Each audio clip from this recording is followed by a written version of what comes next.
1 फरवरी 2021 को केंद्र सरकार ने इस वर्ष बजट पेश किया है। इस वर्ष का बजट कई अर्थों में महत्वपूर्ण है। यह कोविड-19 के बाद का बजट है, जब विश्व की सभी अर्थव्यवस्थाएं पहले से ही सुस्त है और एक प्रकार की आर्थिक मंदी चल रही है। भारत में किसान आंदोलन पर हैं और केंद्र और कुछ राज्यों के बीच परस्पर टकराव की अवस्था है तथा कुछ राज्यों में आने वाले समय में चुनाव भी होने हैं। इन परिस्थितियों के मद्देनजर ये देखना जरूरी है कि बजट के प्रभाव क्या होंगे। क्या सरकार बजट के निर्धारित लक्ष्य को पूरा कर पाएगी या फिर राजनीतिक घटनाक्रम बजट की दिशा बदल तो नहीं देंगे। इन सभी बिंदुओं पर ज्योतिषी विश्लेषण करना समसामयिक होगा।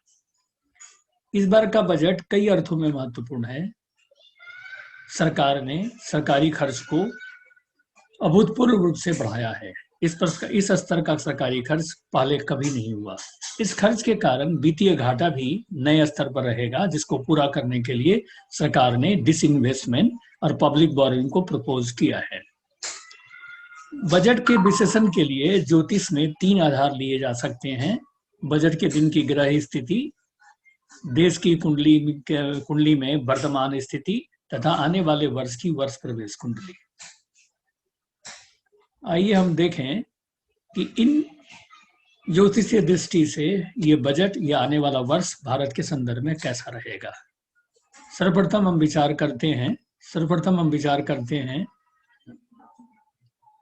जिस दिन बजट दिया गया उस समय की ग्रह स्थिति को। यह कुंडली बजट के दिन की कुंडली है।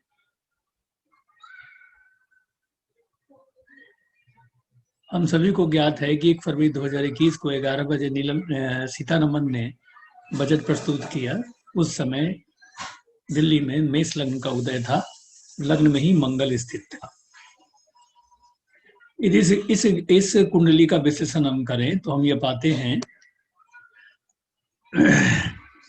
कि लग्नेश लग्न में है, जो कि बली है।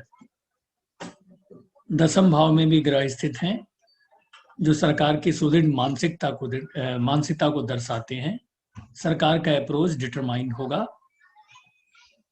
10वें भाव में 4 ग्रह का होना विशेष रूप से शुभ है। सूर्य, बृहस्पति और शनि ऋण स्थान में स्थित चंद्रमा के नक्षत्र में से गुजर रहे हैं। चंद्रमा के नक्षत्र श्रवण से होकर गुजर रहे हैं। तो षष्ठेश बुध वक्री है। ऋण और अत्याधिक खर्च को स्पष्ट रूप से ये ग्रह योग व्यक्त कर रहे हैं, क्योंकि अधिकांश ग्रह चंद्रमा के नक्षत्र में है, जो कि वक्री, जो कि 6ठे भाव में रोग, ऋण और रिपु के भाव में स्थित है, और 6ठे भाव का स्वामी वक्री है। 7वां भाव, दूसरा भाव और 8वां भाव पर पाप ग्रह का प्रभाव है। शनि की दृष्टि 7वां पर पड़ रही है, मंगल की दृष्टि 7वां पर पड़ रही है। दूसरे भाव में राहु स्थित है, उसके ट्राइन में शनि गया हुआ है, और 8वां में राहु केतु का एक्सिस है। इस कारण 7वां, दूसरा और 8वां भाव पापाक्रांत है। यह ग्रह स्थिति काफी विरोध, विवाद और अराजकता की स्थिति को उत्पन्न होने की संभावना को भी व्यक्त करता है, क्योंकि 6ठ और 7वां भाव विरोधी पक्ष को डिनोट करेगा। पर लग्नेश की बली है और लग्न से केंद्र, 10वें केंद्र में ग्रह योग अच्छे हैं। इस कारण सरकार मजबूती के साथ सारे विरोध का सामना करेगी और अपने विचार को रख पाएगी। वक्री बुध सरकार के डिसइन्वेस्टमेंट के लक्ष्य को प्रतिकूल रूप से प्रभावित करेगा। मतलब यह हुआ कि डिसइन्वेस्टमेंट का जो लक्ष्य सरकार ने निर्धारित किया है वो संभव है कि पूरा न हो पाए, और सरकार को अपने कुछ प्रावधानों में परिवर्तन करना होगा। पर सारे विरोध के बाद भी यह तय है कि प्रारंभ में विरोध जितने ज्यादा हों, पर इस बजट का प्रभाव आने वाले समय में अनुकूल ही पड़ना है, क्योंकि 10वें भाव में शुभ ग्रह की अधिकता है। यह प्रभाव वास्तव में कैसा रहेगा भारत के संदर्भ में, इसकी विश्लेषण करने के लिए हमको यह आवश्यक होगा कि देश की कुंडली का विचार करें। यह कुंडली भारत के स्वतंत्रता के समय की कुंडली है, जो सबको विदित है। वृष लग्न से प्रारंभ होती है, राशि कर्क है, अधिकांश ग्रह तृतीय भाव में स्थित हैं, लग्न में राहु केतु एक्सिस है और मंगल दूसरे भाव में विराजमान है।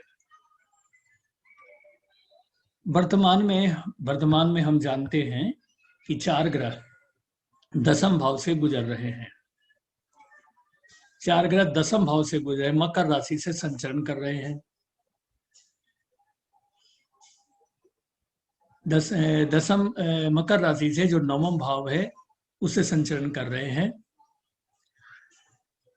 मकर राशि भारत के कुंडली के संदर्भ में चंद्रमा से सप्तम है।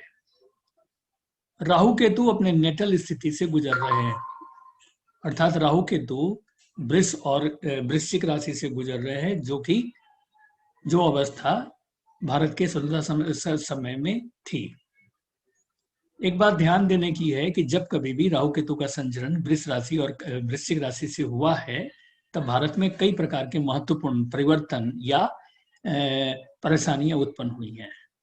सर्वप्रथम 1946-47 में राहु केतु ने वृष राशि से संचरण किया। उस समय भारत की स्वतंत्रता के समय में जो अराजकता हुई, जो इथेनिक क्लैशेज हुए, जो सांप्रदायिक दंगे हुए, वो सब उस समय राहु और केतु वृष राशि और वृश्चिक राशि से गुजर रहे थे। दूसरी बार राहु केतु ने संचरण 64-65 में किया। उस समय भारत पाकिस्तान युद्ध, लाल बहादुर शास्त्री की मृत्यु आदि घटनाएं घटी। तीसरा संचरण 83-84 में हुआ। उस समय ब्लू स्टार ऑपरेशन, पंजाब का blue star operation, Mrs Gandhi की हत्या,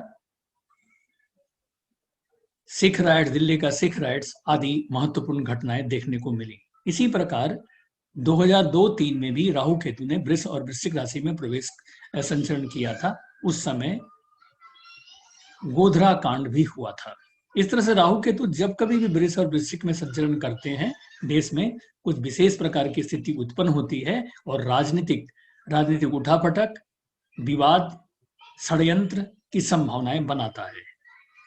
वर्तमान में भी राहु केतु अपने नेटल पोजीशन से गुजर रहे हैं, जो काफी विवाद, अशांति और अराजकता को व्यक्त करेगा, इसमें कोई संदेह नहीं। पर वर्तमान परिस्थिति में बृहस्पति और शनि का नवम दशम भाव से होकर गुजरना देश की स्थिति को मजबूत ही करता है। बृहस्पति और शनि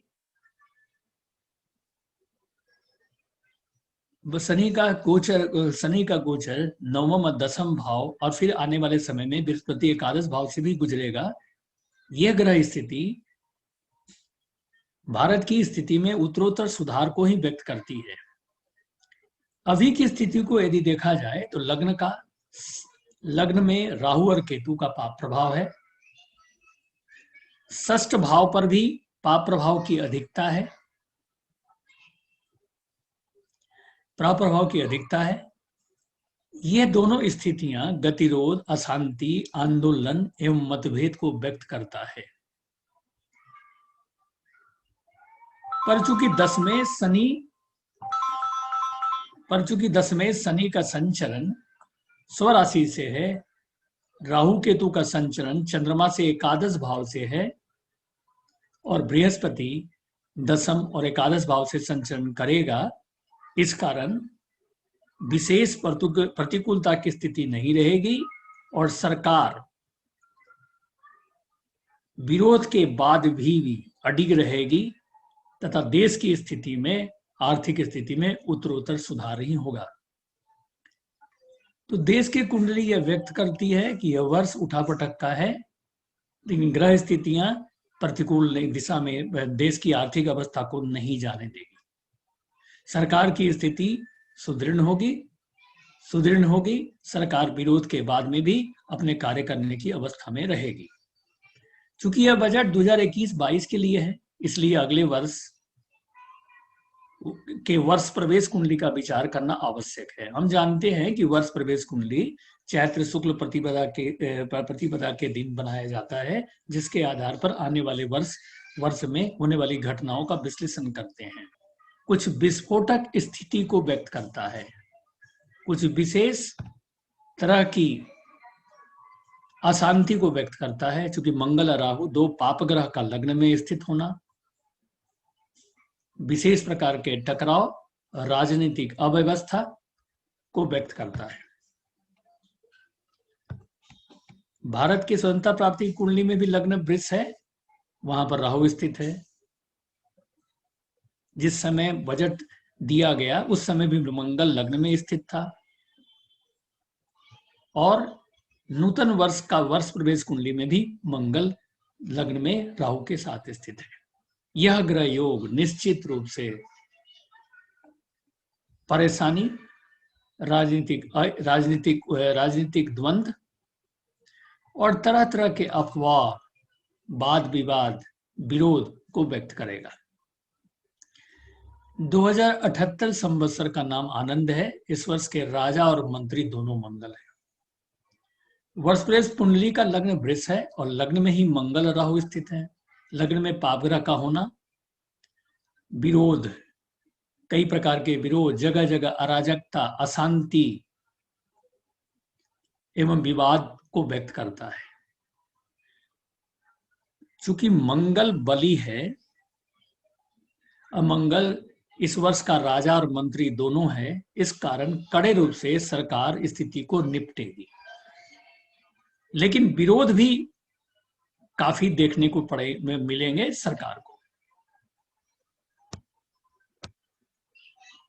राहु चूंकि लग्न में है, इस कारण छुपे हुए शत्रु, आंतरिक षड्यंत्र, बाहरी शक्ति के साथ किए गए षड्यंत्र और अफवाह के कारण परेशानी देखने को मिलेगी इस वर्ष। हमेशा ध्यान रखें, राहु छुपे हुए शत्रु को व्यक्त करता है, और जहां पर कोई तथ्य ना हो वहां पर भी नए तथ्य या अफवाह को जन्म देता है, जिससे परेशानियां बढ़ती हैं। तो राहु का लग्न से संचरण करना, वर्ष प्रवेश में राहु का लग्न में होना निश्चित रूप से आंतरिक और बाहरी षड्यंत्र को डिनोट करेगा, और ये इसके संदर्भ में सरकार को संयमित और सावधान रहना आवश्यक है।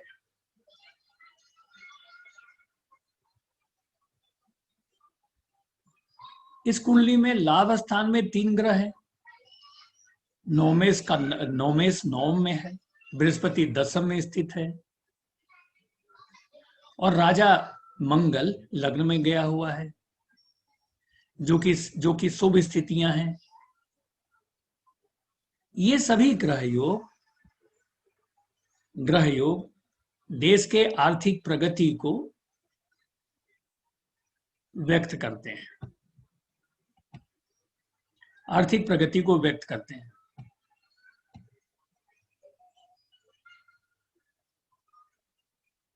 आर्थिक और व्यापारिक स्थिति में सुधार होगा, देश की प्रतिष्ठा बढ़ेगी।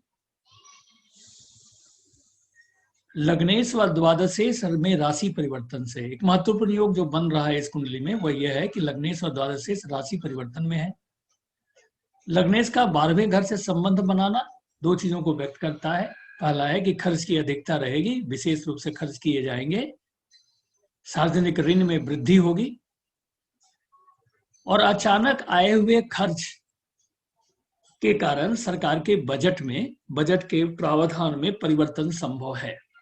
बजट के प्रावधान में परिवर्तन संभव है। अचानक खर्च किसी महामारी या आपदा के कारण आ सकते हैं। सरकार को बाहरी स्थान का या विदेशों से काफी सहयोग मिलेगा, क्योंकि 12वें घर का स्वामी लग्न में गया हुआ है, इस कारण से बाहरी स्थान से लग्न को सहयोग मिलने की संभावनाएं हैं। कुंडली में ये जो ग्रह स्थिति है वो अच्छी है, इस कारण बजट के प्रभाव देश पर अच्छे होंगे। सारे विवाद के बाद भी सरकार का मान कायम रहेगा। लग्न और लग्नेश का राहु के प्रभाव में होना, वर्ष के राजा और मंत्री का राहु से आक्रांत होना निश्चित रूप से चिंता का विषय है। यह बड़े विरोध, विवाद और षड्यंत्र को व्यक्त करता है। विपक्षी पार्टियां सरकार को घेरने का हर संभव प्रयास करेंगी। किसी प्रकार के विवाद या स्कैंडल होने की भी संभावनाएं हैं। संभावनाएं नए नेतृत्व का भी जन्म हो सकता है, नए नेतृत्व और नए विवाद का भी जन्म हो सकता है। पर ग्रह स्थिति देश की आर्थिक स्थिति में सुधार की तरफ ही इंगित कर रहे हैं। भारत की स्थिति में उत्तरोत्तर सुधार होगा, आर्थिक प्रगति होगी, इंफ्रास्ट्रक्चर और मैन्युफैक्चरिंग सेक्टर विशेष प्रगति करेंगे। उस स्कैंडल और विवाद से भी देश को गुजरना होगा, पर राजा की स्थिति सुरक्षित रहेगी। सरकार के सेहत में विशेष अंतर पड़ने की संभावनाएं नहीं है और आर्थिक प्रगति तेजी से होगी।